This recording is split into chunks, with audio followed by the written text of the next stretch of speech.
ভারতের সামনে অসহায় আত্মসমর্পণ বাংলাদেশের। ভারতের রান পাহাড়ের সামনে হার মোটামুটি পূর্ব নির্ধারিত ছিল বাংলাদেশ দলের। ছিল শুধু সময়ের অপেক্ষা। ধীরগতির ব্যাটিংয়ে সেই অপেক্ষার সময় কাটিয়েছে বাংলাদেশ।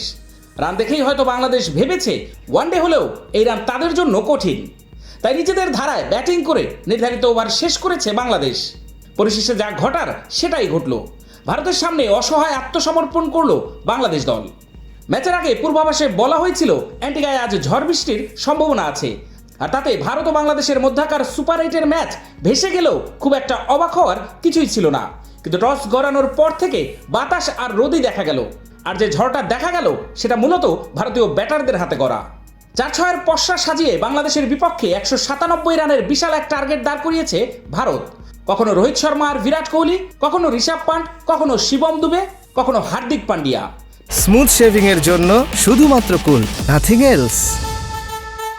টাইগারদের উপর চড়াও হতে হাত ছাড়েনি কোনো ব্যাটারি। 20 ওভারে তারা আদায় করেছে 13 ছক্কা এবং 12 চার, আর তাতেই নির্ধারিত ওভার শেষে ভারতের সংগ্রহ দাঁড়িয়েছিল 196 রান। বাংলাদেশ সেদিন নেমেছিল সহ অধিনায়ক তাসকিন আহমেদকে বাদ রেখে, তার বদলে যুক্ত হয়েছিল ব্যাটার জাকের আলী অনিক।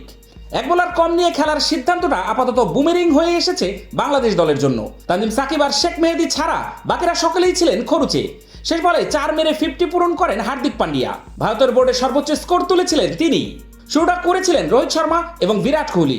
শুরুতেই সাকিব আল হাসানকে টার্গেট করে খেলেছিলেন দুজনে, কাজেও এসেছিল। কিন্তু সাকিবও পাল্টা আঘাত করেছিলেন। নিজের প্রথম ওভারে 15 রান দেওয়ার পর দ্বিতীয় ওভার করতে এসেও শুরুতে হজম করেছেন 1-6 এবং 4।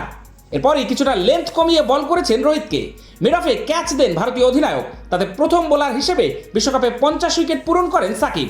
তানজিমকে সামনে এসে খেলতে গিয়ে লাইন মিস করেছেন কোহলি। 26 বলে 37 রান করে আউট হয়েছেন বিরাট কোহলি। দলকে বড় রানের ভিতটাও করে দিয়েছেন তিনি। নবম ওভারে দ্বিতীয় উইকেটের দেখা পাওয়া বাংলাদেশকে পরের উইকেট পেতে অপেক্ষা করতে হলো কেবল 2 বল। প্রথম বলেই হুক করে ছক্কা হাঁকিয়েছিলেন সূর্যকুমার যাদব, পরের বলে কট বিহাইন্ড। এরপর মোস্তাফিজের ওভারে 14 আর রিশাদের ওভারে 13 রান এলে ভারতের স্কোর রীতিমতো হাতের বাইরে চলে যায়। যদিও 13 রান খরচের সেই ওভারেই রিশাদ পেয়েছিলেন পান্টের উইকেট। 12 ওভার শেষে রান 4 উইকেটে 110। নাজমুল শান্ত এরপর প্রতি ওভারেই বলার পরিবর্তন করেছেন। বলা বাহুল্য সেটা কাজেই আসেনি কোনো ক্রমে। মাঝের 8 ওভারে ভারত নিয়েছে 81 রান, আর শেষের 4 ওভারে তাদের ঝুলিতে জমা হয় 62 রান।